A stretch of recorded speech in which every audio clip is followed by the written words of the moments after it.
Pessoal, boa noite. Vamos continuar então com as nossas videoaulas e dessa vez vamos construir um programa que cria um menuzinho onde você vai escolher qual dos exercícios vai ser executado dentre o exemplo 1, o exemplo 2 e o exemplo 3 que eu mostrei nas 3 últimas aulas aí. Então, vamos criar um novo arquivo vazio. O intuito desse exercício é ser algo bem semelhante ao que está na lista do dia 30 ao dia 14 do 5. Último exercício. Permite escolher entre operar cada um dos programas através de um menu feito com scanf e if-else-if. Então vamos lá. Vou configurar a quebra de linha. E vou começar com include stdio.h.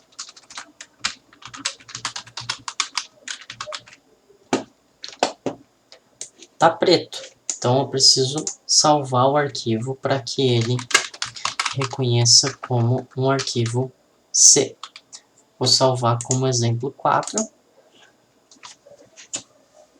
E para que a gente construa esse exemplo 4, ele vai envolver todos os conceitos dos 3 outros exercícios. Na verdade, em boa parte do código eu vou reaproveitar dos outros exercícios. Mas um fator importante é que lá no nosso primeiro exercício, que perguntava o raio do círculo, eu precisei do π. Então, eu vou pegar essa definição do π e vou colocar no meu exemplo 4 também. Além disso, esse exercício vai precisar de acentuação. Então, eu vou colocar o meu locale.h também.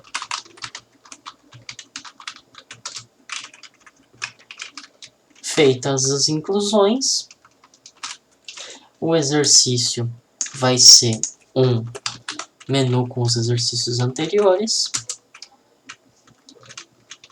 Criamos a função principal, int, espaço, main. E aqui dentro vai um conteúdo que envolva a escolha entre os 3 exercícios anteriores. Primeiro passo, como a gente adicionou a biblioteca de localização, a gente vai precisar usar a função que ativa a localização em português, para que a gente possa acentuar. Próximo passo vai ser pedir para o usuário digitar qual exercício ele quer executar. Então, printf, digite o número do exercício.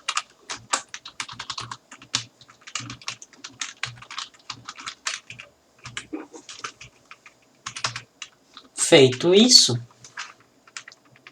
nós precisamos coletar o que o usuário digitou. E para fazer essa coleta é da mesma forma que a gente está fazendo aí há algum tempo. Criamos uma variável inteira que vai ser o nosso seletor. Eu vou chamar de cell. E usamos um scanf para armazenar o que o usuário digitou, que vai ser um número inteiro, portanto, %d, lá no cell. Então, ampersand, cell. Agora basta analisar o valor que está na variável cell e executar um código diferente conforme o resultado. Para isso a gente vai usar uma condicional, vai usar if. O if é assim, se o meu seletor for igual a 1, lembrando que Para comparar, nós precisamos colocar dois símbolos de igual. Se colocar um igual só, ele vai pegar o valor 1 e vai gravar na variável seletor, no céu. Então, toda vez que a gente estiver fazendo uma comparação dentro de um if, por exemplo, nós necessariamente vamos colocar dois iguais se a gente quiser saber se os dois são iguais ou não. Se o seletor for 1, então execute o código do exercício 1, que vai aqui. Depois a gente preenche. Se não, se o seletor cell for igual a 2, eu vou executar o código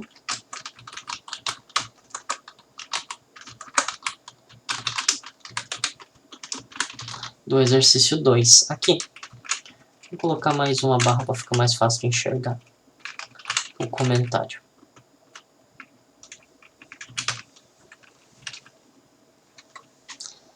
E se ainda não for o 2 que foi digitado, então senão,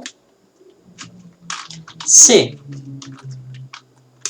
o seletor for igual a 3, aqui dentro vai o código do exercício 3. E, por fim, o usuário pode vir a digitar um valor que não é nem 1, nem 2, nem 3. E a gente não pode simplesmente criar infinitos casos onde nós teremos um caso para cada número possível. Então, para evitar esse problema, nós vamos simplesmente criar um último caso que vai ser assim. Se não, escreva direto na tela, printf.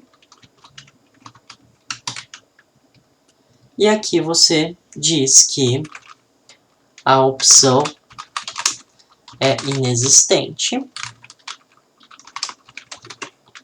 e termina o programa.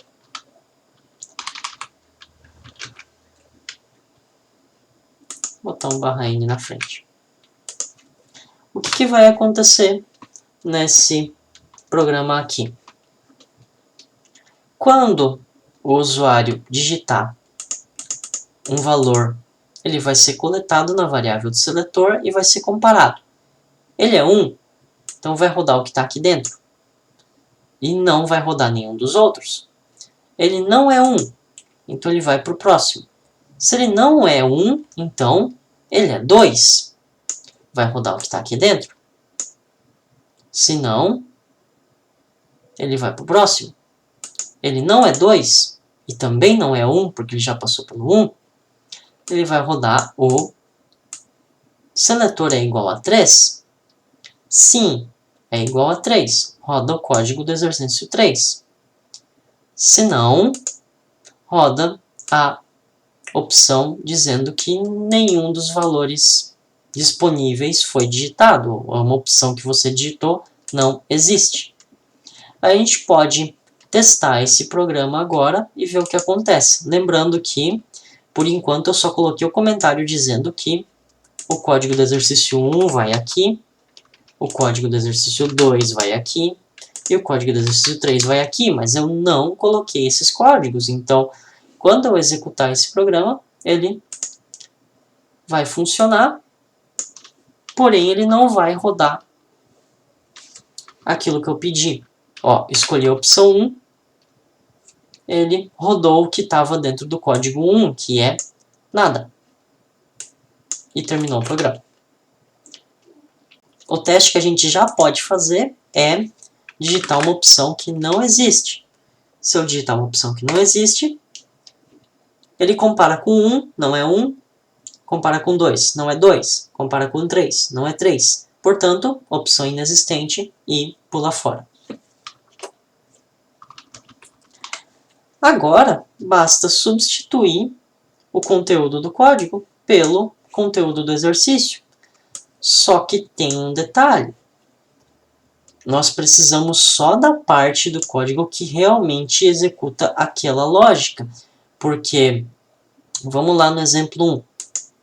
O exemplo 1 tem o define do P, tem o include do stdio, include do locale, tem a função main, tem o set locale. Todas essas informações aqui já estão lá no nosso novo programa. A gente não vai colocar isso. A gente vai colocar só essa parte aqui, que é a parte onde eu crio a variável, pergunto, coleto o resultado e apresento na tela o resultado dos cálculos. Então pega isso aqui, copia, esse vai ser o exercício 1. Com um porém, que está desalinhado aqui, então vamos ajustar ele para ficar alinhadinho. Agora sim.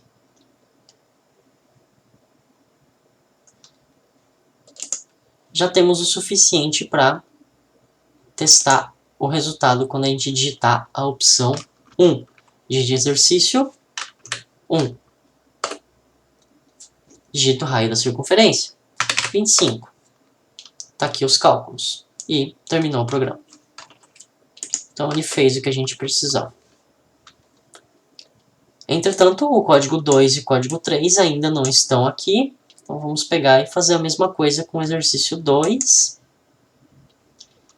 De novo, toda essa parte do programa não precisa ser inclusa. A chave de fechamento também não, porque ela faz parte da parte que a gente não vai abrir porque já estava fora do que a gente vai incluir. Só o miolo aqui, só o printf, a criação da variável, a coleta, o cálculo e o resultado. Copiamos isso daqui. Vamos colocar lá no exemplo 4 como se a seleção for 2, execute isso. Arrumo um alinhamento.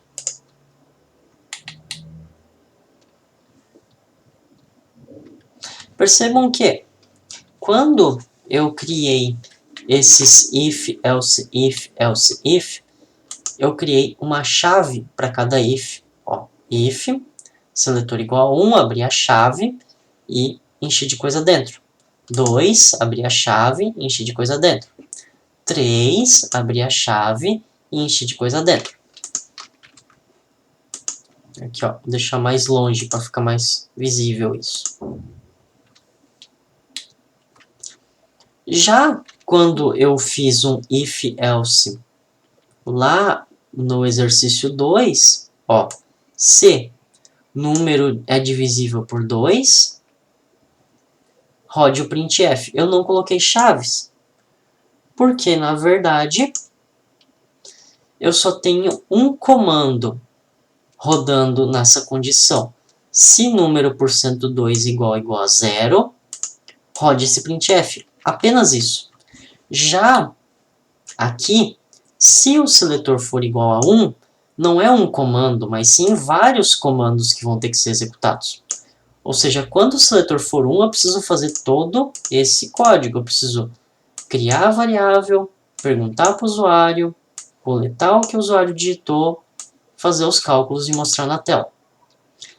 Então, sempre que tiver vários comandos dentro de um if, e isso vale para outras funções que a gente vai ver no futuro, você precisa colocar todos os comandos dentro de chaves que você abre em seguida do if. Detalhe importante, não pode ter ponto e vírgula entre o if e a chave que começa ele. Se você colocar um ponto e vírgula aqui, o que você está dizendo é, se o seletor for igual a 1, não faça nada, porque daí o comando acaba. Então, não pode ter esse ponto e vírgula.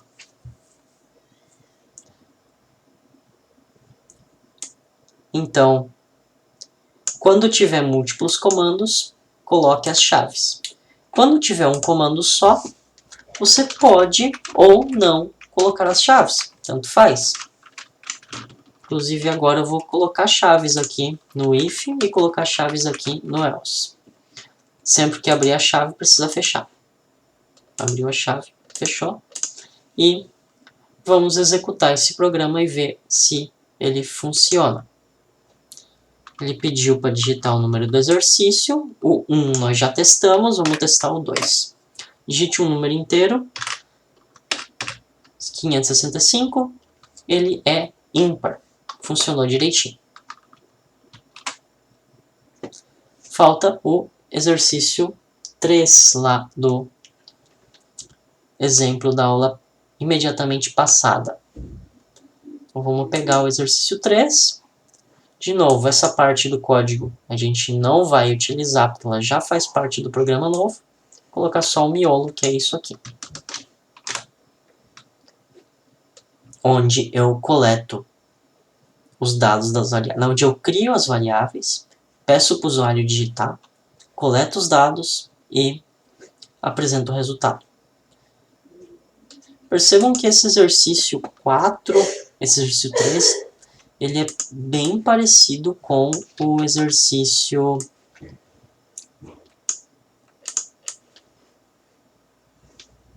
Ele é bem parecido com o exercício 1. No exercício 1, eu pego uma variável, peço para o usuário digitar e apresento o resultado. Aqui também. O que muda é que no exercício 1 era um número flutuante. E o cálculo era um cálculo, eram 3 cálculos algébricos, aritméticos. Agora, no exercício 3, em vez disso, eu tenho 3 variáveis inteiras e o meu cálculo vai ser, na verdade,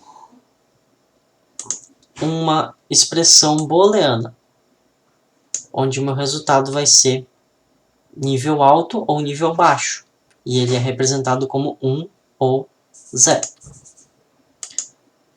Então, tá aqui, tá incluso o nosso exercício 3 dentro do nosso menu. Vamos botar para rodar o programa. Ele está funcionando. Escolhemos a opção 3. Ele perguntou o valor de A, B e C. Posso colocar 1, 0, 1. E o resultado deu 0 na expressão booleana.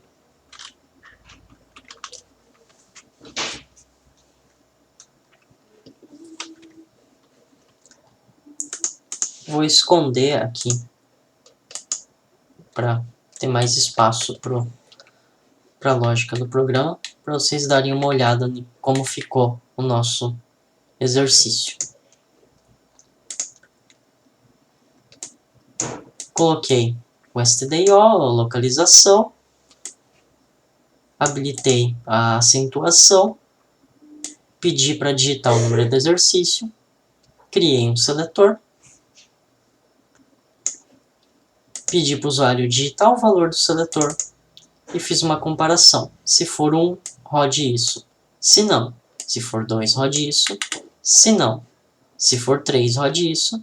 Se não, aqui cabe aquele detalhe que eu comentei há pouco de como apenas um comando, eu não preciso de chaves, as chaves são opcionais.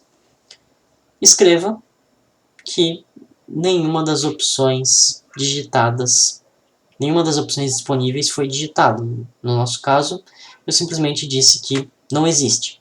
O que vai acontecer é, quando eu rodar o programa, se eu digitar 4, ele vai sair dizendo que não existe 4, porque as opções são só